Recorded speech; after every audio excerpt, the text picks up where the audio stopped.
The Toronto and GTA real estate markets have tightened in March of 2023. A noticeable rise in the competition between buyers in many GTA neighborhoods has been reported, and the market has been noticeably heating up since the beginning of the year.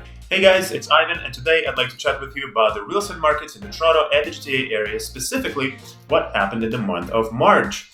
We're going to take a look at the statistics, look at some numbers, and kind of figure out where we're at in the market and where are we going for the rest of the year. So stay tuned, we have a lot to unpack here, and let's begin. There were almost 7,000 sales that took place in March of 2023, which is a decline of 37% year over year.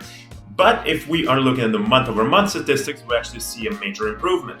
So as mentioned before, the market has become a lot more competitive for the buyers due to the fact that there's simply not a lot of listings coming out to the market. So for example, the new listings in March were down 44%.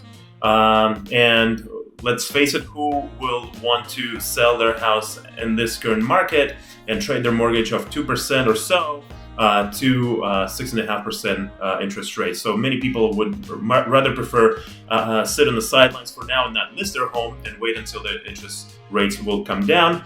But in any case, 44% slide down from last year, but we did see an improvement of 34% month over month. The total amount of listings actually reached over 11,000 new listings. And this is the first time it did so since September of 2022. We're also seeing that the sales are picking up, and there was significant growth in sales for all property types in the Toronto and the GTA housing markets. The sales jumped by 44% from February as a result of lower inventory and a higher competition among buyers.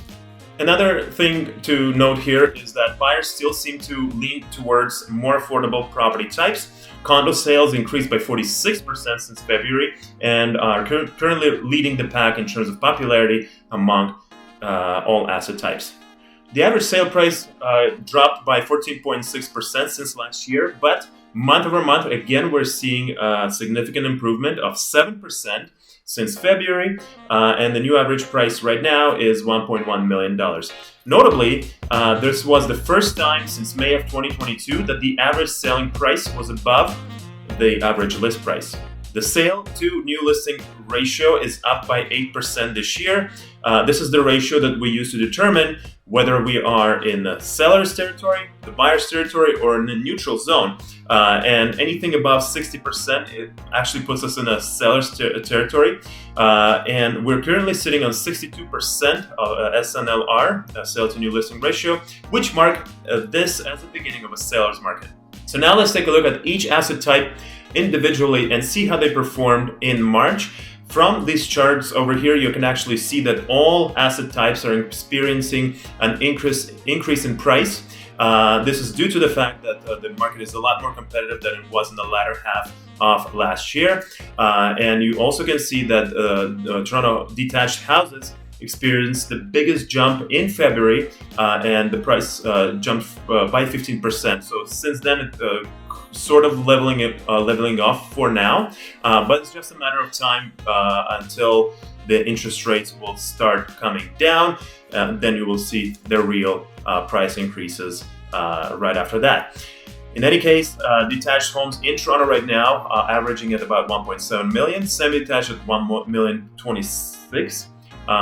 Condo townhouses are sitting at 841,000 average price, and condo apartments are at 733,000. Things are picking up in the GTA as well. Detached houses have reached an average price of $1,470,000. Semi-detached homes are averaging at $1,080,000. Condo townhouses are selling at $813,000 average price, and condo apartments are selling at $703,000.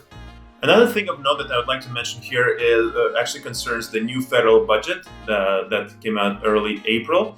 There were a few things concerning the housing market in Canada in general, but the main one that I'd like to mention here is the tax-free first home savings account, or FHSA. FHSA will take effect as of April 1st of this year. It provides first-time home buyers an ability to save up to $40,000 tax-free. The contributions are tax deductible, and withdrawals to purchase a first-time home will not be taxable. Now, one thing to mention here is that FHSA can be only used towards your prime residence. If you're buying an investment, your withdrawal will not be tax-free. To be eligible for it, you need to be a Canadian resident, over 18 years of age, and not have owned a home